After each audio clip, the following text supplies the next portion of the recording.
The morning sun streamed through the mansion's stained glass windows like a blade of golden light. The elegant silence of the hall was broken only by the sound of a vacuum cleaner and the quick steps of a woman cleaning the floor with care.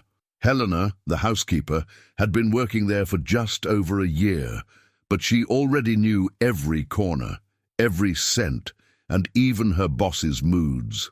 It was one of those days when the air felt heavy. The atmosphere in the house had been tense since early morning.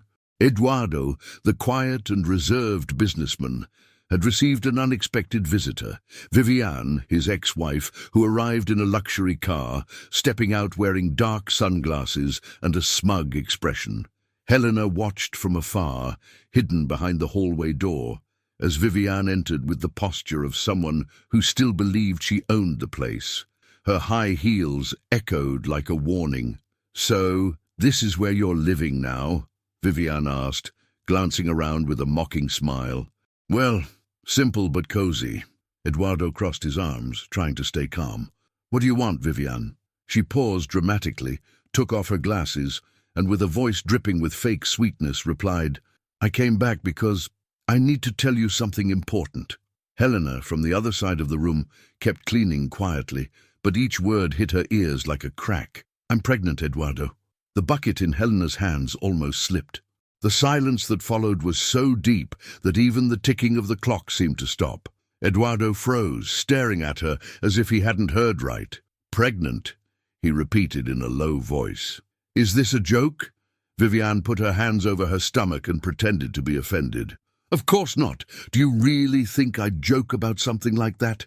It's your child, Eduardo, our child." Helena's heart started to race. Her boss had always been private, but she knew that relationship had ended in chaos and lies. The news seemed too wild to be true. Eduardo stepped back slowly, his expression torn between anger and disbelief. "That's impossible, Viviane.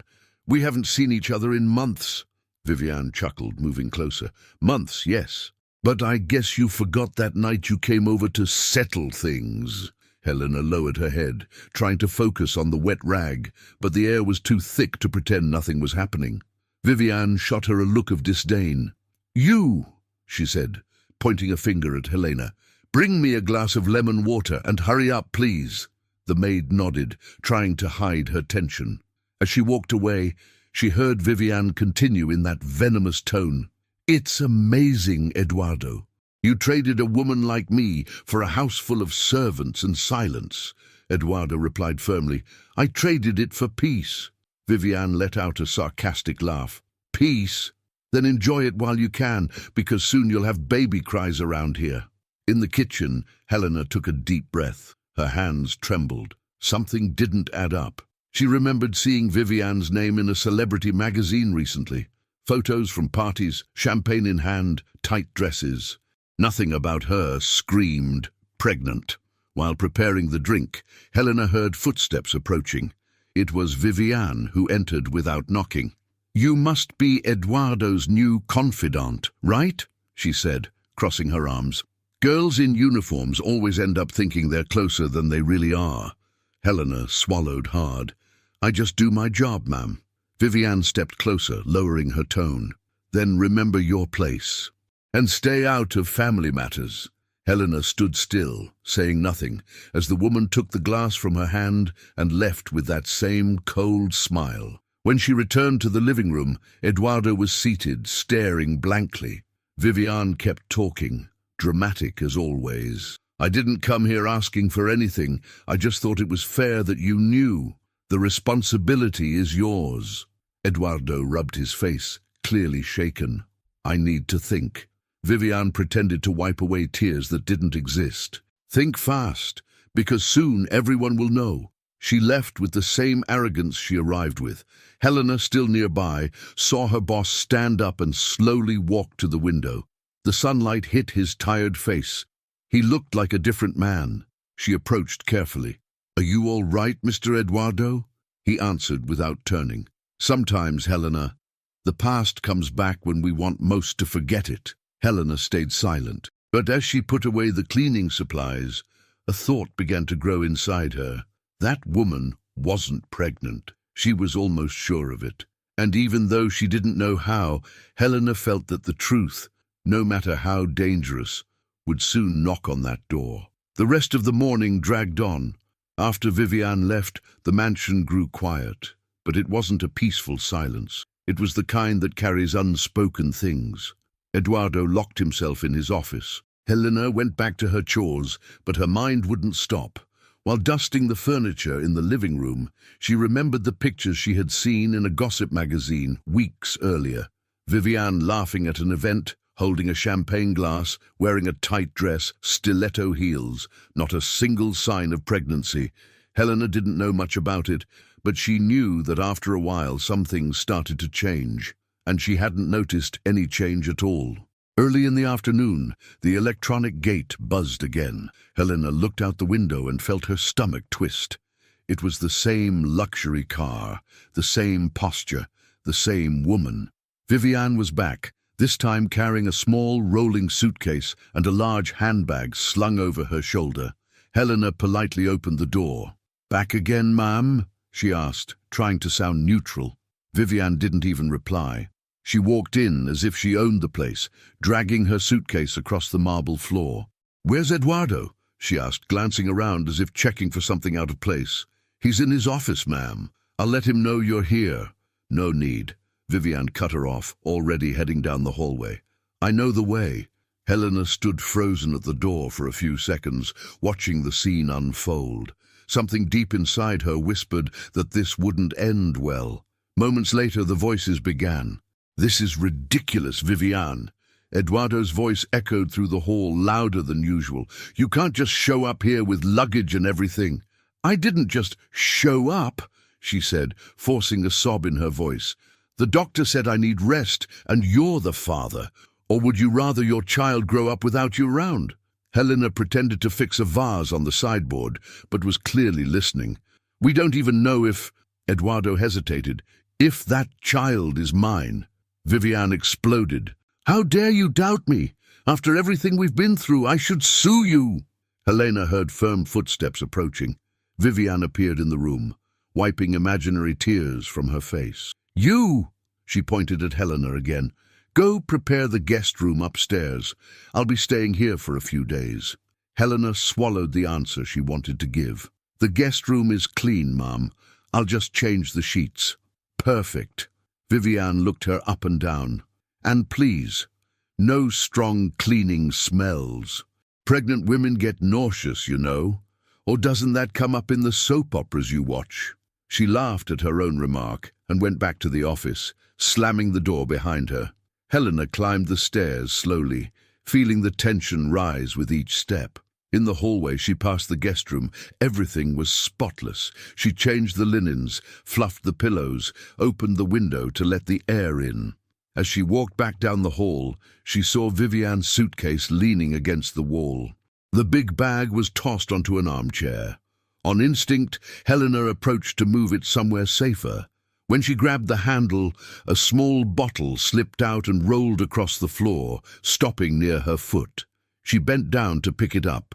It was a pill bottle. Helena read the label carefully. It wasn't for nausea, not vitamins either. It was a bottle of weight loss pills. She frowned. Weird. At that moment, she heard footsteps coming up the stairs. She quickly put the bottle back into the bag and stepped aside, pretending to tidy the hallway. Viviane appeared, scrolling on her phone. "Is this room acceptable?" she asked, not really waiting for an answer. "It's ready, ma'am." "Great." She walked in, tossed her phone on the bed and turned to Helena. "Oh, and one more thing. Don't mention my medicine to anyone, all right? I take a few things that are bought abroad. You get it, right? Regular people don't always understand certain treatments." Helena felt a chill run down her spine. She didn't remember mentioning the bottle. "I don't meddle in your personal life, ma'am," she replied simply. Viviane narrowed her eyes, as if trying to gauge how much the maid really knew. "I hope it stays that way." Throughout the afternoon, Helena kept working, but her senses were on high alert. Any unusual noise made her lift her head. In the kitchen, she found out from Marta, the cook, that Viviane had officially settled in. She said the doctor told her to rest, eat homemade food, And avoid stress, Marta grumbled, stirring a pot on the stove. But I swear, I saw her in a magazine last week partying all night. Didn't look too worried about resting to me. Helena smiled faintly, but inside she knew she had just found her first ally. Later, near the end of her shift, she went to collect the trash from the upstairs bathrooms. In the guest room's bathroom, the scene looked staged. Towels thrown around, makeup wipes, cosmetic packages everywhere. When she lifted the small bin by the sink, something caught her attention. A crumpled piece of paper thicker than the rest. She carefully pulled it out. It was a folded sheet marked with pen lines and stamps. Helena opened it slowly, her heart pounding. Pregnancy test. That's what it said at the top.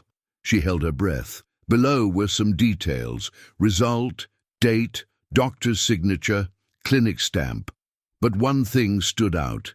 There was a strange smudge near the top, as if a name had been erased with correction fluid and another one written over it. Helena brought the paper closer to her face. The letters in Vivian's name didn't match the rest of the text. They looked newer, darker. The clinic stamp was slightly crooked, smudged. She turned the page. There was a registry number at the bottom, partially scratched out. A chill ran down her spine. If it were real, would she just throw it away like that? And why cover something up? She was so focused, she didn't hear the door open. "What are you doing with my test?" Vivian's voice sliced through the air like a blade. Helena straightened up in a jolt, her heart pounding in her chest. She turned around, still holding the paper. "Ugh, I was just taking out the trash, ma'am. This paper was mixed in with the rest." Vivian stepped forward and snatched the test from her hand with a sharp motion. "You have no right to touch my things," she shouted, her eyes blazing. "Isn't scrubbing the floors enough for you? Now you want to dig into my life too?" Helena tried to stay calm. "I didn't dig into anything, ma'am. I just emptied the bin." Vivian took a deep breath, overacting her outrage. "Listen here, Helena, right?" She spat the name like it was something dirty. "You're here to clean, not to meddle. If I find out you're gossiping about me with anyone in this house, I'll make sure you get fired myself. Got it?" Helena felt her face burn, not from fear, but from humiliation. "Yes, ma'am, I understand." Vivian leaned in close, wearing a cold, fake smile. "Good, because unlike you, I have a life to protect. And now I have a child too."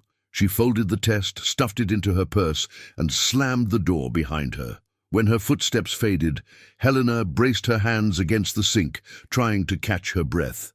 The image of the correction fluid, the crooked stamp, the weight loss pills, the party photos, it all swirled in her mind like pieces of a puzzle no one else wanted to see. One thought kept echoing inside her. Something is very wrong with this pregnancy. That night, as she walked out the gate with her simple bag slung over her shoulder, Helena looked back. The mansion's lights were still on, and for a moment she had the eerie feeling that the house itself was watching, silent, waiting to see who would dare to speak the truth. Everyone was pretending not to notice. She walked faster. If no one did anything, that lie would grow like a shadow over them all. And no matter how hard they tried to push her out of the story, Helena already knew that somehow she was right in the middle of it. The next morning, the mansion felt even larger and colder than usual. The clock on the wall read 7:30, and Helena was already in her apron, cleaning the upstairs hallway when she heard laughter coming from the guest room. It was Vivian on the phone. Her voice was loud, impatient, dripping with fake charm. Helena froze for a second, pressing the cloth against the wall, and listened. "Of course he believed me, girl," Vivian said, laughing. "Men are predictable. One test on the table, and boom, they're on their knees." Helena's eyes widened. "No, I haven't said anything about marriage yet. First, I'll make sure the money's secure." Another laugh. "Yeah, the plan's working perfectly. He's feeling guilty, exactly like I planned." The maid stood completely still, her heart racing, blood rushing to her head. So that was it. There was no pregnancy at all. It was all a lie. She stepped back quietly, trying not to make a sound, but the floorboards creaked under her feet. Instantly, Vivian's voice stopped. "Who's there?" the woman shouted. Helena rushed toward the stairs, pretending to be on her way down with the bucket in hand. When Vivian opened the door, she saw her halfway down the steps. "Just heading to clean the kitchen, ma'am," Helena said without turning around. Vivian stared at her for a few seconds, suspicious, before shutting the door again. In the kitchen, Helena leaned against the wall, breathing hard. Her hands trembled. She had to do something. But what? If she told her boss, he'd never believe her. Vivian knew exactly how to manipulate people. She had the looks, the voice, and even the tears of an actress. While washing the breakfast dishes, Marta, the cook, came in and spoke in a low tone. "She's upstairs in bed complaining about nausea, but she asked for an espresso and a piece of chocolate cake." Marta paused, shaking her head. "Strange kind of morning sickness, huh?" Helena gave a faint smile, but her eyes stayed serious.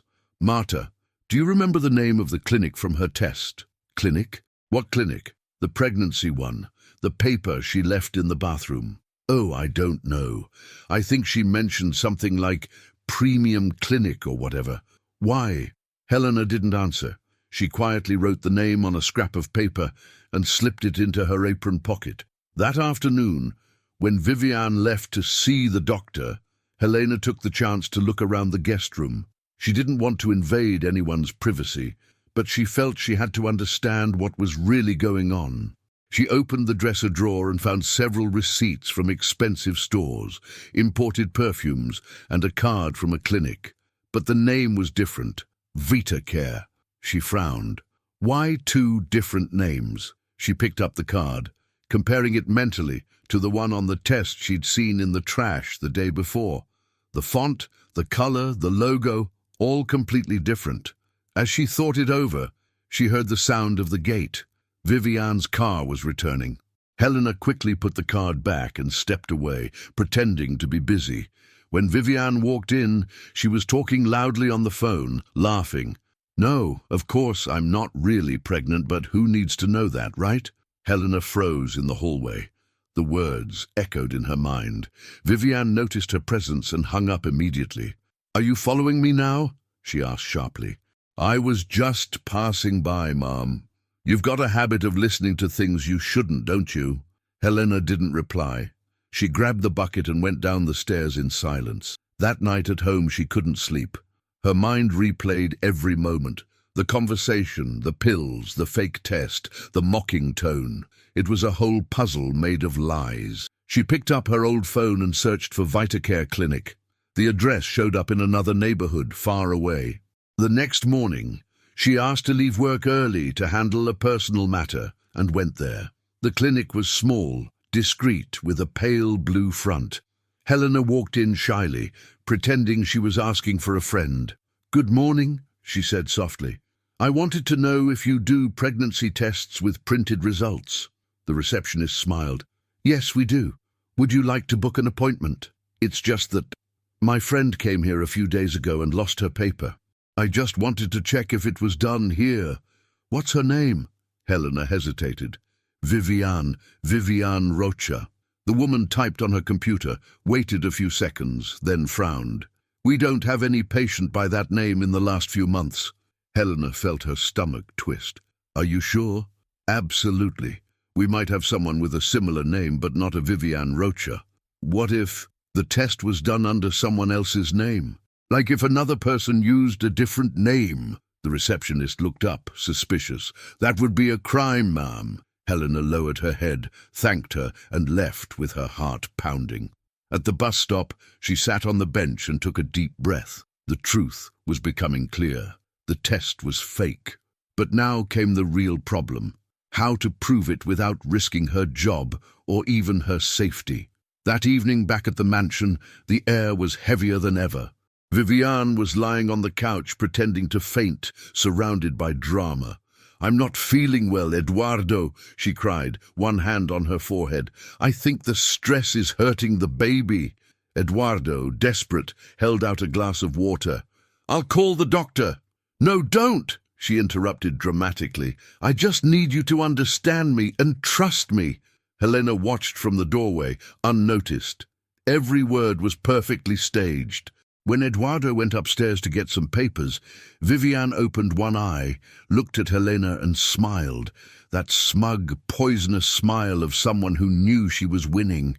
"See, dear," she whispered, "when you learn to be smart like me, maybe you'll have a house like this too." Helena took a slow breath. "I'd rather sleep in peace." Vivian chuckled. "Peace doesn't pay bills, sweetheart." Eduardo came back with his phone. "The doctor's coming later." Helena stepped away before the argument could continue, but one thing was certain. She wasn't going to let that lie grow any further. That night, while mopping the hallway floor, she looked at her reflection on the shiny tiles and whispered to herself, "If no one goes after the truth, I will." And for the first time, Helena felt her courage was stronger than her fear. The next morning, she arrived at the mansion before 7. The sky was grey, and cold air seeped through the open windows of the service area. As she tied her apron, her mind throbbed with the weight of uncertainty.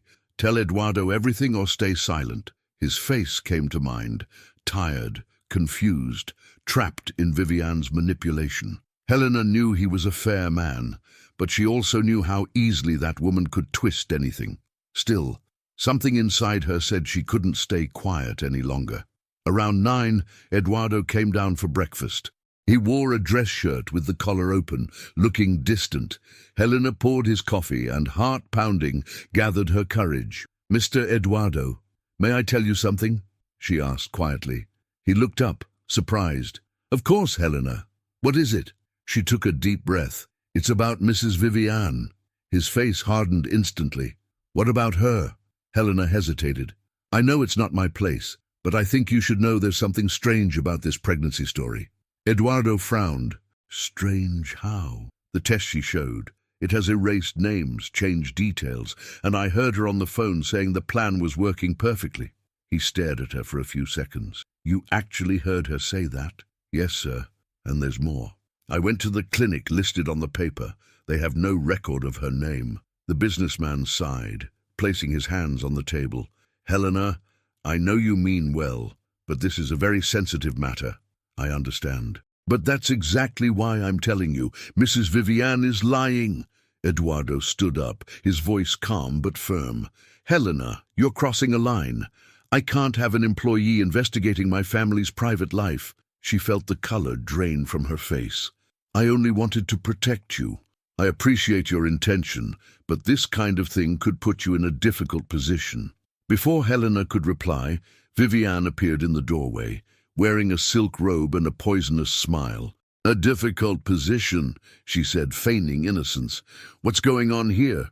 Eduardo turned to her, keeping his tone neutral. "Nothing, Vivian. Just talking with Helena about breakfast." "How interesting." She folded her arms.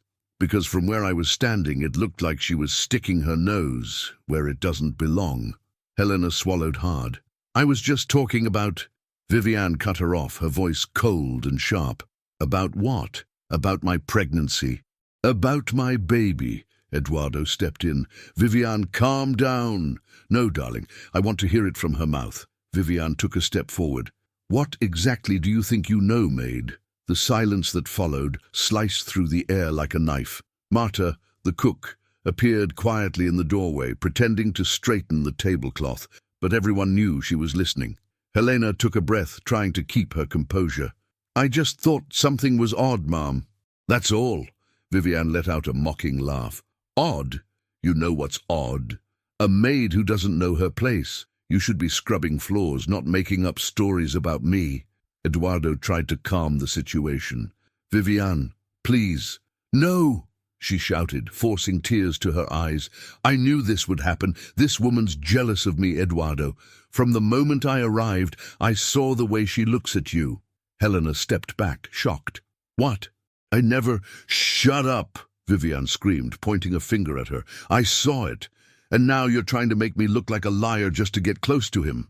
Eduardo stood in silence, torn between anger and embarrassment. "Helena," he said finally in a tired voice, "I think it's best if you stay out of personal matters, all right?" That sentence hurt more than any shout. Helena took a deep breath, swallowing the humiliation. "Of course, sir." "Excuse me." She turned her back and walked out of the room while Vivian smiled triumphantly, one hand resting on her imaginary belly. When Helena reached the laundry room, tears fell freely. Her hands shook. "I only tried to help," she kept repeating in her mind.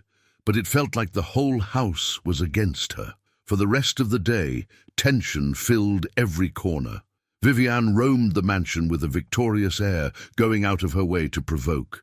"Careful with that floor, Helena," she said slowly as she passed by. "If I slip, it'll be your fault. I hope you've got money for compensation." Helena only lowered her head. Later, she heard Eduardo and Vivian talking in the office. His tone was calmer, but she could still make out the words.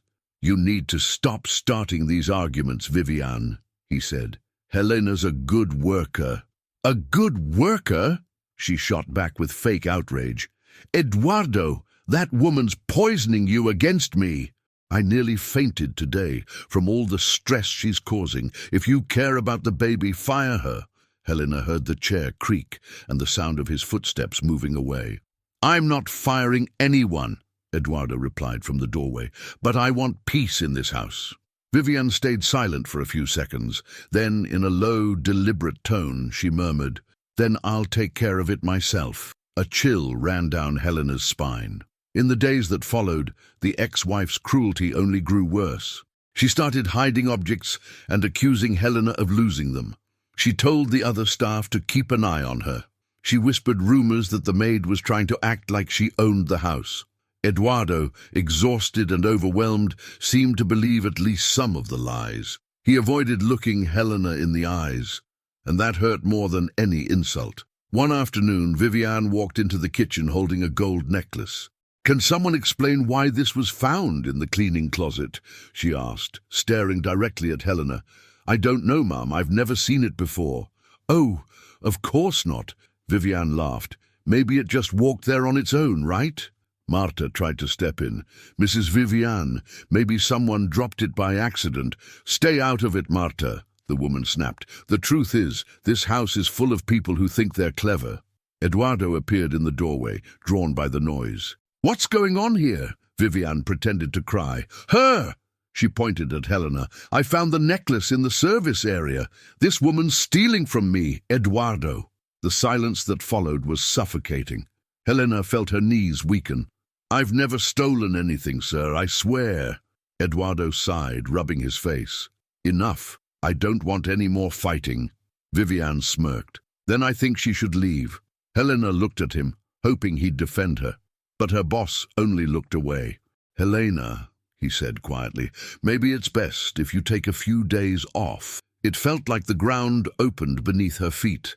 Without a word, Helena removed her apron, placed it on the counter, and left the kitchen with tears streaming down her face. Through the window, Vivian watched with a satisfied smile. But behind that smug look, there was something she didn't know. Helena still had a copy of the falsified pregnancy test. And sooner or later, that would be the weapon that changed everything. The mansion's gate closed behind her with a metallic clang that seemed to echo in her chest. Helena walked down the sidewalk without looking back, clutching her worn bag tightly in her hands. Every step felt heavy. It wasn't just exhaustion, it was injustice. The cold wind brushed against her face as tears kept falling. She, who had only tried to protect her boss, was now being treated like a liar and a thief. She got home a little after 5 to her small room in the back of a modest row of houses. She placed her apron on the chair and stood there, motionless. On the corner of the table, inside a folded envelope, was the copy she had made of the fake pregnancy test. Helena unfolded the paper and examined every detail: the smudge of correction fluid, the overwritten name, the crooked stamp. Everything screamed forgery. But to convince someone like Eduardo, she needed more than suspicions. She needed proof. That night, lying in bed, she made a silent decision. She wasn't going to let a lie destroy her. She would uncover the truth, even if she had to do it alone.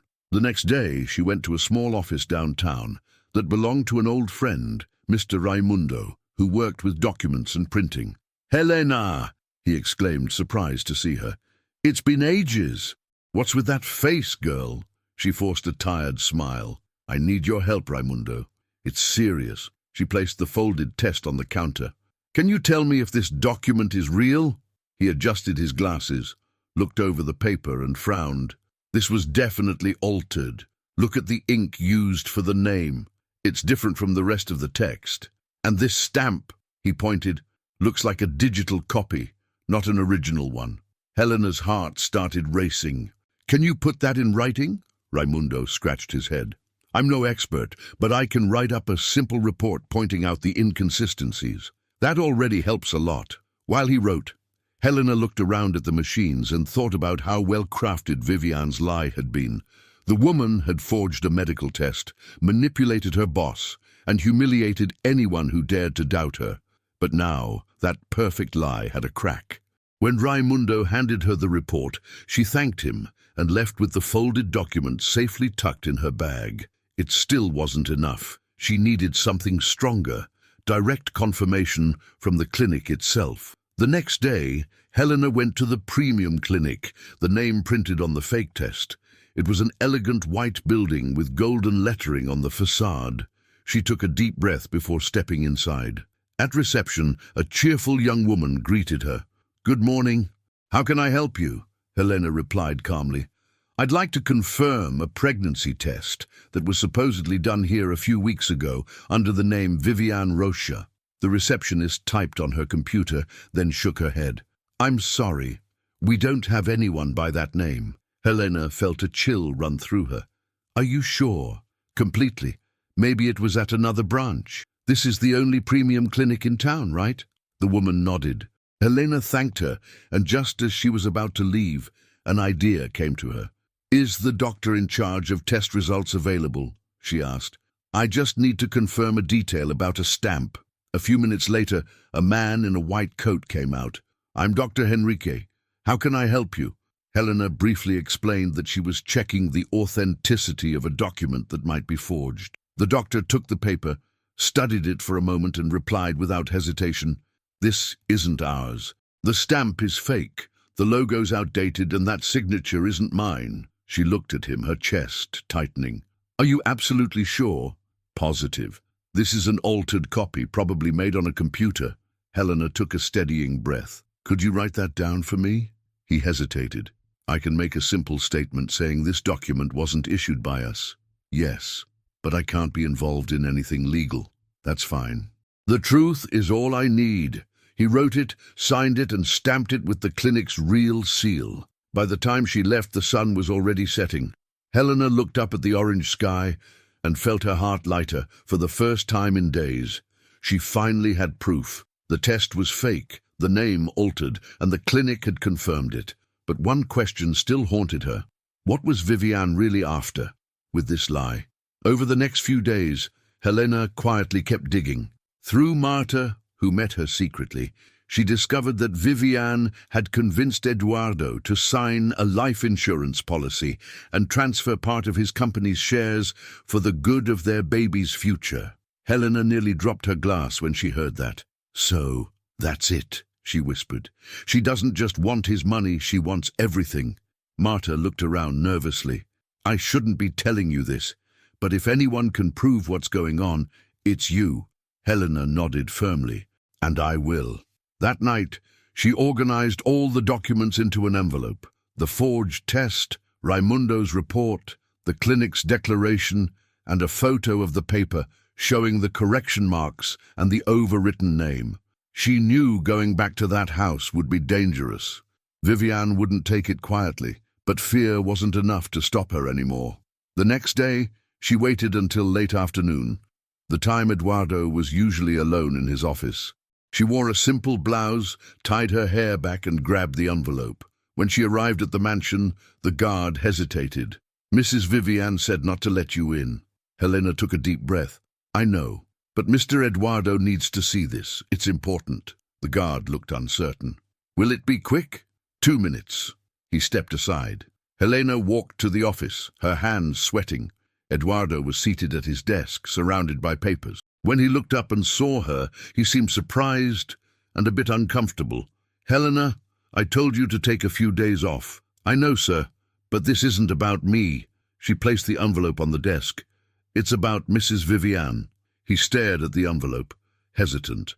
I don't want any more drama, Eduardo said, rubbing his temples.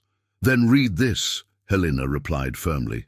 After that, you can decide if it's drama or truth. She turned and left before he could say another word. Outside, her heart pounded so loud it filled her ears.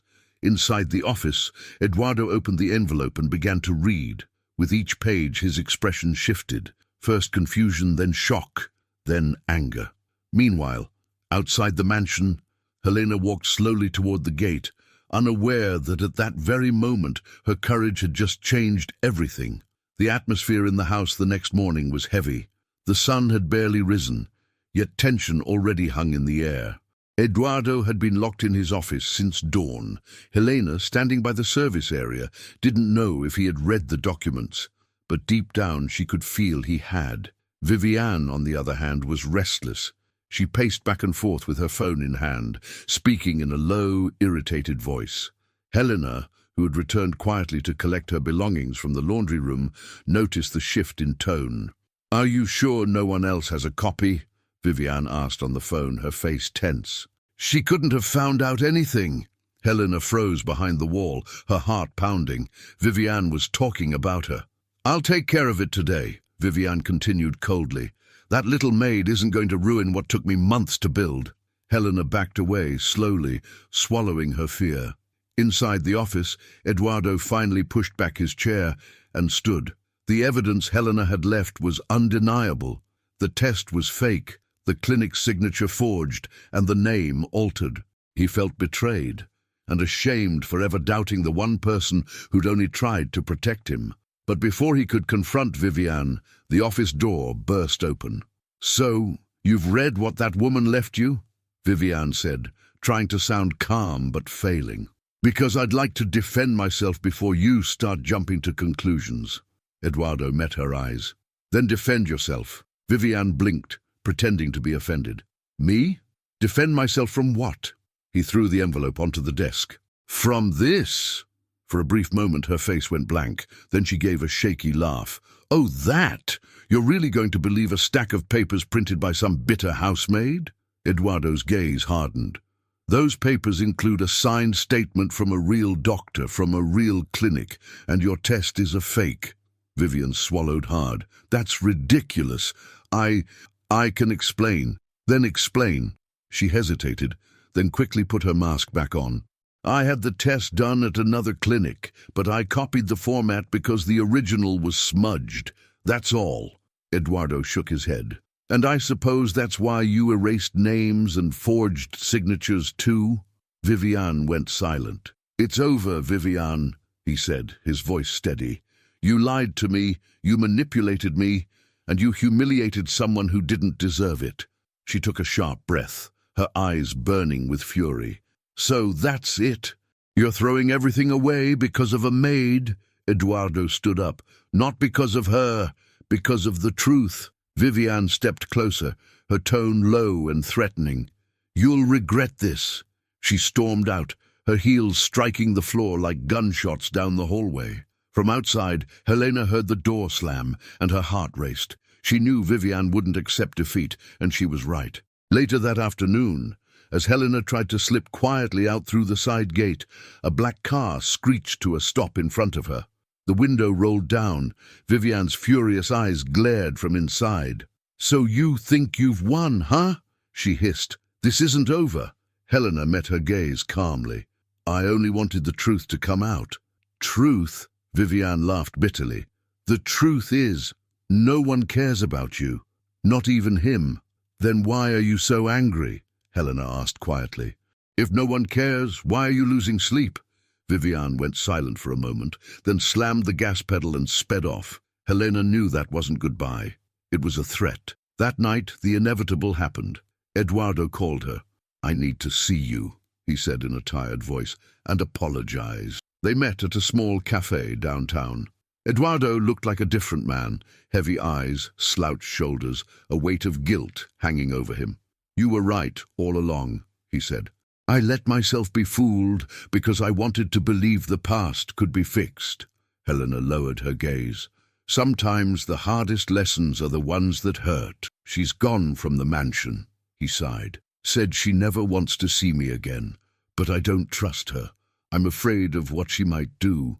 Helena looked out the window, her voice quiet. She won't give up easily. He nodded. I've realized that. 2 days later, his fears came true.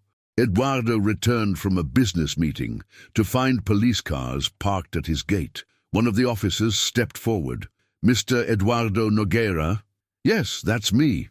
You'll need to come with us, sir. Your employee, Helena de Souza, has been accused of theft and document forgery. Eduardo went pale. What? Behind the officers stood Viviane, fake tears streaming down her face. I tried to stop her, she cried dramatically, but she threatened me. Said she'd ruin me if I told anyone what she'd done. Eduardo stared in disbelief. That's a lie! But Viviane didn't stop. She handed the police a report and a small flash drive.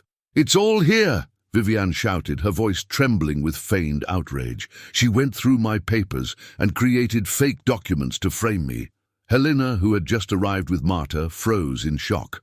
I would never do that! The police officers exchanged looks. The complaint was formally filed, ma'am.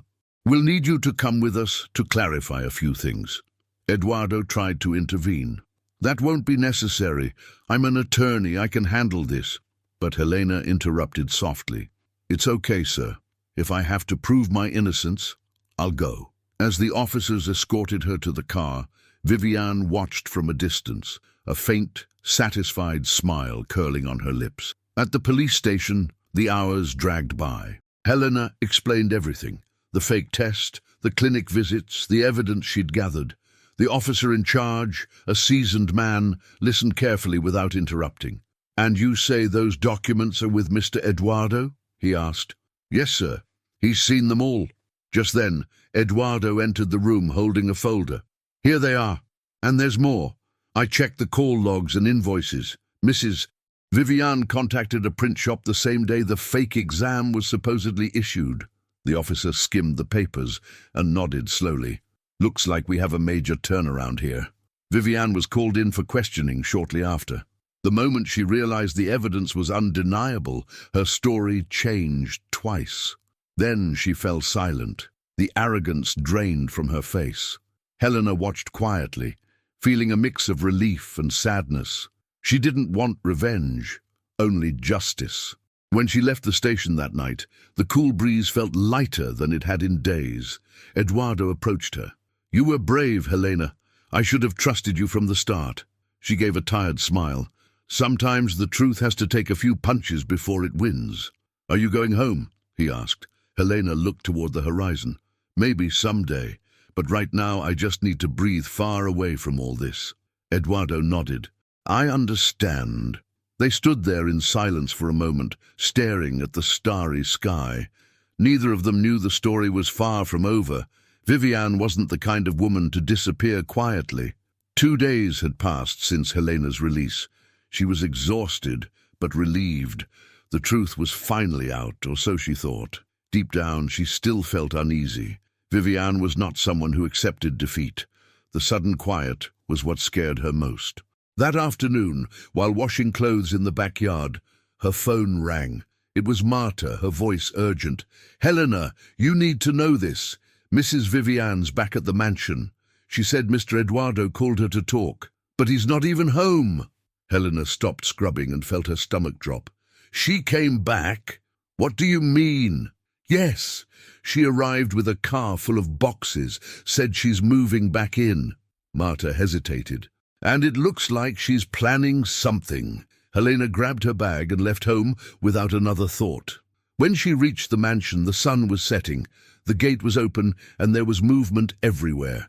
2 men unloaded boxes from Viviane's car. Across the garden stood Viviane herself, dressed in white, a toxic smile hiding behind her charm. Well, if it isn't our little heroine, Viviane sneered. Come to visit me? Helena kept her gaze steady. What are you doing here? Reclaiming what's mine, Viviane gestured toward the boxes. My things, my rights, my home. Home? Helena crossed her arms. This place was never yours. Vivian stepped closer, her voice sharp. You think you've won, don't you? But I still have power. Eduardo may be weak, but his name still means something. And after that little scene at the police station, who do you think he'll trust more? An accused thief or the mother of his child? Helena gave a half smile. A child that doesn't exist. Vivian's eyes flashed. You talk too much for someone who should have disappeared. Before Helena could respond, a car pulled through the gate. It was Eduardo. He stepped out quickly, startled to see them both. What's going on here? Vivian immediately shifted into her act. Darling, I came back to make peace, but she showed up again to threaten me. Helena stepped forward. That's a lie. I came because I heard she broke into the house. Eduardo looked between them, tired of the endless conflict. Enough. Both of you will speak, but today everything comes out in the open. He called for Marta, the security guard, and 2 other staff members. I want everyone here, now. Vivian laughed mockingly. What is this, a courtroom? Eduardo ignored her. As everyone gathered in the main hall, the air grew heavy. The clock showed 6 o'clock, and the last rays of sunlight poured through the tall windows, casting tense shadows across the room. Eduardo turned to Helena. Speak. Helena took a deep breath. Sir, I've already said everything I had to say, but since Mrs. Vivian insists on lying, I think it's time everyone knows the truth. She opened her bag and pulled out a small envelope filled with documents. I went to the clinic. I spoke to the doctor. He gave me this written statement. The exam she showed you is fake. The signature was copied, and the stamp isn't real. Vivian let out a nervous laugh. And who's going to believe that? A maid who sneaks into clinics? Helena stayed calm. The police chief already has copies of everything, Helena said steadily, including the recordings of your calls to the print shop where you ordered the fake documents. Vivian's smile vanished. What? Eduardo's eyes locked on hers. The calls were verified. She tried to regain control. This is a setup. That woman forged everything to make me look guilty. At that moment, Marta, who had been silent until then, stepped forward. I'm sorry, sir, but I heard Mrs. Vivian on the phone saying she was going to get rid of the little maid before she could talk. Vivian spun around, furious. You traitor! Marta didn't flinch. I just can't stand lies. Eduardo stepped closer to Vivian, his face serious. It's over. I confirmed the documents myself. You forged everything to take advantage of me. Vivian trembled. You can't throw me out like this. I have rights. Rights? Eduardo raised his voice for the first time. You have an arrest warrant for forgery and defamation. The sound of sirens echoed outside. 2 police officers entered the mansion moments later. Vivian went pale. You called the police? Eduardo crossed his arms. No. The chief came on his own. Seems someone called before I did. Helena glanced subtly at Marta, who gave her a small nod. Vivian started backing away, desperate. This is madness. I just wanted a second chance. One of the officers stepped forward.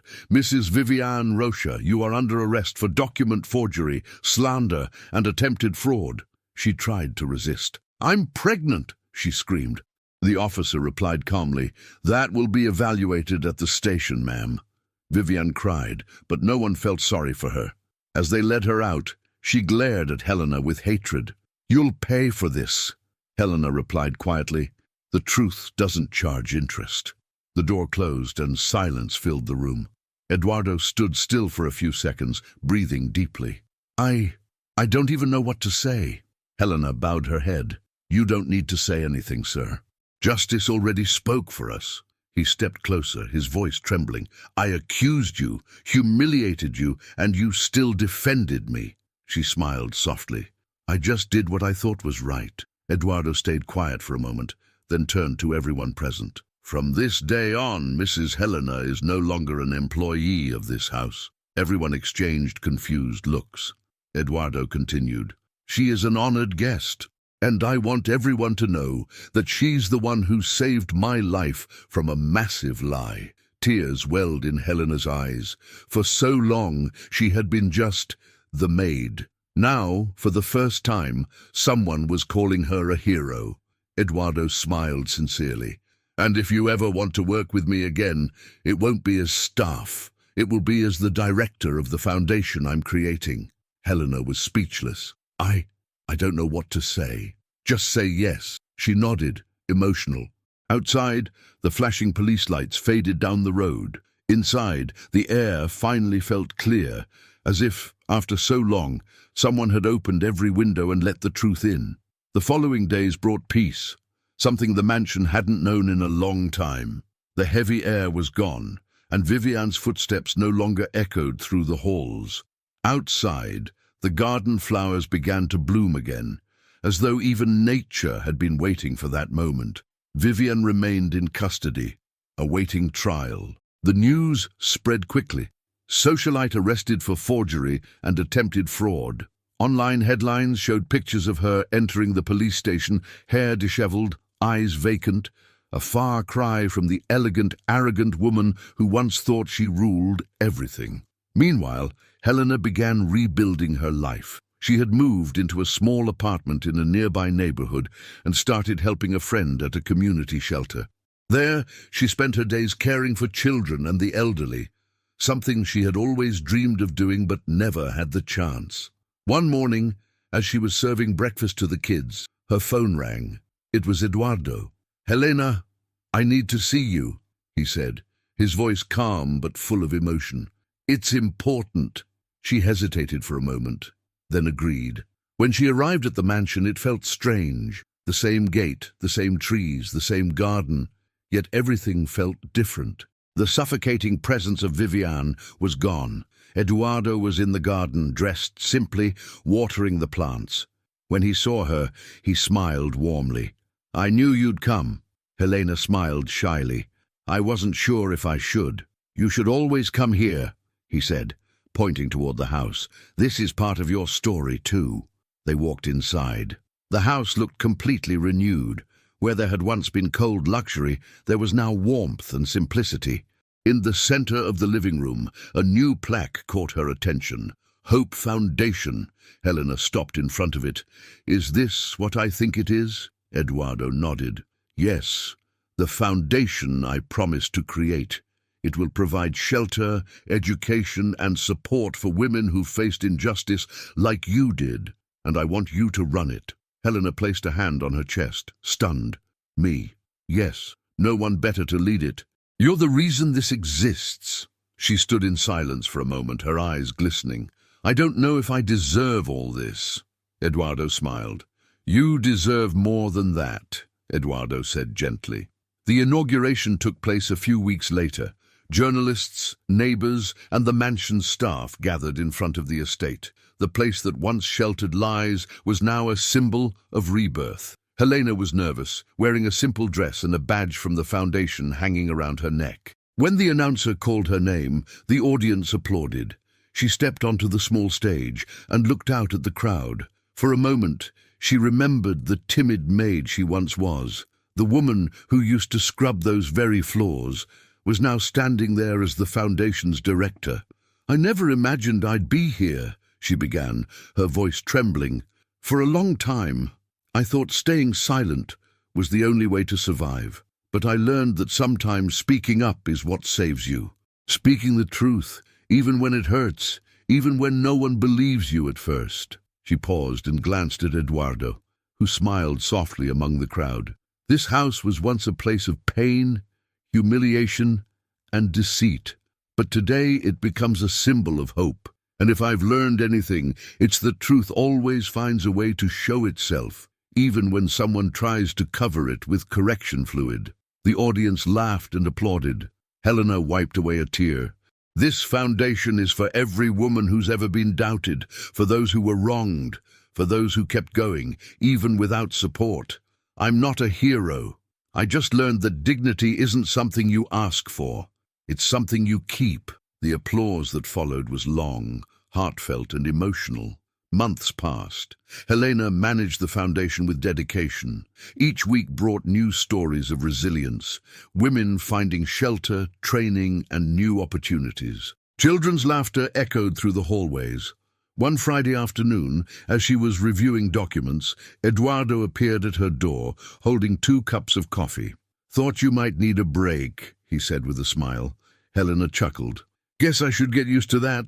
He placed the cups on her desk and looked around. "You know, Helena, sometimes I think the universe has a strange way of fixing things." She looked at him. "What do you mean? If none of this had happened, I'd never have learned the true value of loyalty." Helena lowered her gaze, slightly embarrassed. "I only did what anyone would have done." "No," Eduardo said, shaking his head. "Most people would have given up. You didn't, not even when the whole world turned its back on you." The silence that followed was light, peaceful. Helena smiled. "I guess, deep down, I just believed lies can't win forever." Eduardo lifted his cup. And they didn't. They toasted quietly. Across town, Viviane finally faced sentencing, 2 years of community service. The headlines read, "Businessman's ex-wife serves sentence in women's shelter." Ironically, the shelter was funded by the Hope Foundation. When Helena found out, she didn't feel anger, only a quiet sense of closure. Life, somehow, had put every piece back in its place. In the final scene, Helena stood in the foundation's garden, watching the flowers bloom. The golden sunlight touched her calm face. A small child approached her and asked, "Miss Helena, do you believe in happy endings?" She smiled, looking at the horizon. "I do. But in real life, a happy ending isn't when everything goes right. It's when you finally find peace." The camera pulled back, showing the mansion's new facade, now transformed, with a gleaming sign that read, "Hope Foundation, where truth restores lives." And below it, engraved in smaller letters, a line written by Eduardo, "The courage of one woman changed everything." Months passed after the foundation's grand opening. The project grew stronger with each day. Helena, who once walked the mansion halls with her head down and a mop in hand, now moved through them with a clipboard and a serene smile. The former maid had become an inspiration. Journalists, entrepreneurs, and even politicians visited the foundation to see the work firsthand. The women who found shelter there called her Mom, but she always corrected them with a smile. "No, ma'am. Here everyone's part of the same story." The phone rang constantly, reports, interviews, speaking invitations. Helena wasn't used to attention, but she knew it wasn't about fame. It was about giving a voice to those who had been silenced for too long. One day, a TV crew arrived to film a special feature on stories of resilience. The lead journalist, known for his demanding standards, observed every detail as the cameras rolled. "So, this is where it all began?" he asked curiously. Helena nodded. "Right here. A place that once held arrogance. Now it holds hope. And you, Helena," he pressed. "When you look back, what do you feel?" She thought for a moment. "Gratitude. For everything. Even the pain. Because without it, I'd never have discovered what I was capable of." The reporter smiled. "Can I say you're proof that truth always wins?"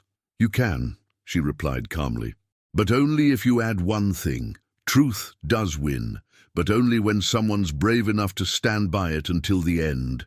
The quote appeared on the front page the next day, headlining every major paper. From maid to founder, the woman who turned pain into purpose. With time, the foundation began receiving support from companies and volunteers. Eduardo oversaw the legal and financial side, but he always made one thing clear. The heart of all this is Helena. During a charity event, he walked onto the stage holding an envelope. Beside him, Helena stood uncertain, unaware of what was about to happen. "Today," Eduardo began before the audience, "I want to officially recognize the woman who gave new meaning to the word courage. Helena, this house is yours too." The crowd rose in applause. He handed her the envelope, the official document naming her co-founder and lifetime director of the foundation. Helena was speechless. Tears came before the words did. "I never wanted any of this," she whispered. "I just wanted the truth to be heard." Eduardo smiled. "And that's exactly why you deserve everything." The news spread quickly, and her story inspired others. Women who had been silenced began seeking out the foundation, bringing their pain and their secrets. Each one found not only help, but a living example that dignity can rise again, even after everything seems lost. One of them, a young woman named Carla, had been the victim of false accusations at her former job.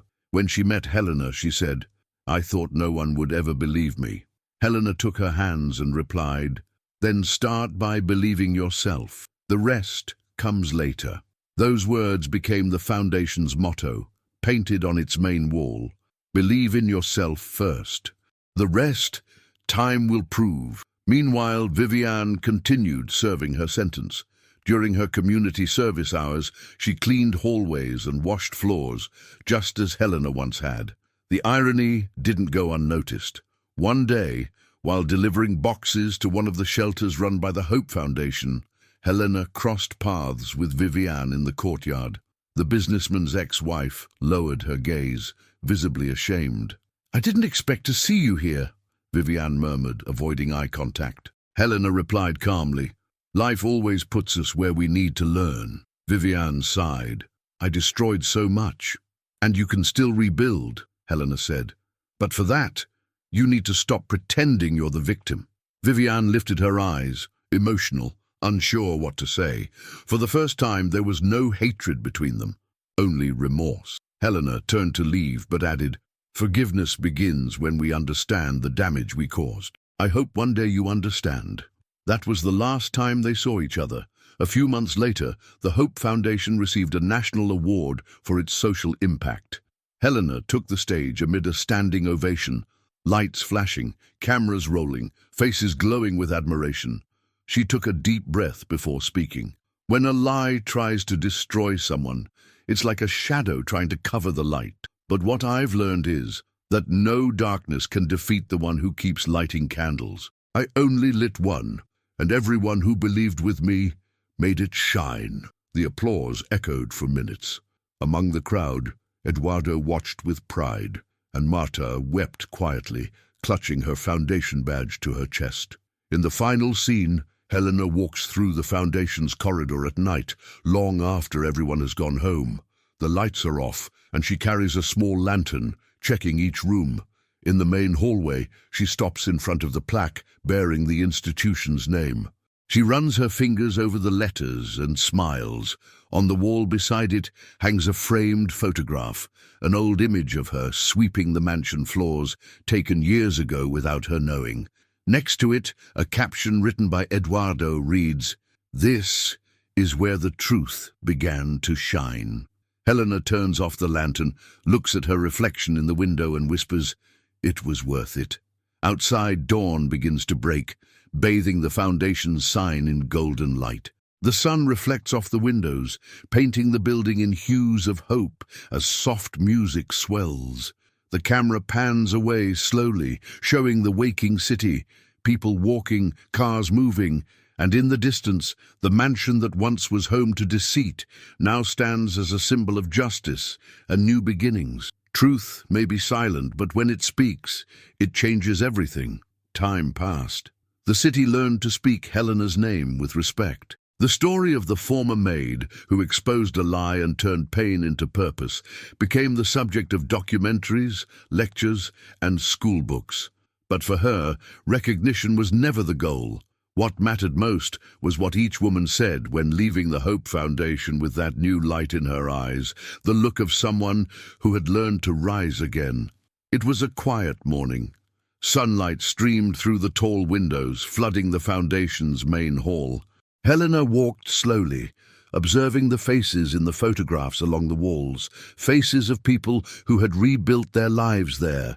Each picture told a story, and she remembered every one of them.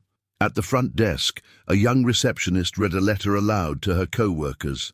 "Dear Hope Foundation, today I got my first job. After months here, I've learned that fear only exists when we forget our own strength." The girl smiled. "It's from Carla, the young woman you helped, Miss Helena." Helena approached, touched. "I'm not Miss, remember?" she said with a gentle smile. "Here, we're all equals." But deep down, she knew her journey had given birth to something far greater than herself. That same day, Eduardo arrived at the foundation with good news. The judge closed the case, Helena. He entered the office with a calm expression. Viviane has been officially sentenced to community service, he said. The case is closed. Helena exhaled in relief. So it's over. For her, yes. But for you, I think it's just beginning, Eduardo replied. You know what I've been thinking? What? How curious destiny can be. He sat in the chair across from her.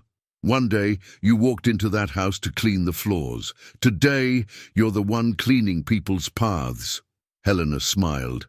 Life has a beautiful way of giving back what we do from the heart. Eduardo nodded. And you never asked for anything in return. That's why everything came back to you multiplied. The two sat in silence for a few moments, gazing out the window at the blooming garden. A few weeks later, Helena was invited to speak at a large women's entrepreneurship event. The auditorium was full, more than 1,000 people. Lights, cameras, attentive faces. When the host announced her name, the audience rose to their feet, applauding. Helena walked up to the stage with calm steps, dressed simply, but with the posture of someone who carries an unshakable truth. She took the microphone and drew a deep breath. I never imagined speaking to so many people, she began. I'm a simple woman. I was born in a small house, learned to work early, and learned to fight alone. For a long time, I thought humility meant keeping quiet, until I understood that real humility is refusing to let fear silence what is right. She paused. The audience was completely silent. We all go through moments when lies seem to win, but truth, truth is patient. It doesn't shout. It waits. And when it appears, it changes everything, she said, looking upward, as if remembering everything she had lived through. Tears glistened in the eyes of many women in the audience. I didn't win because I was smarter, she continued. I won because I didn't stop being honest, even when it cost me everything.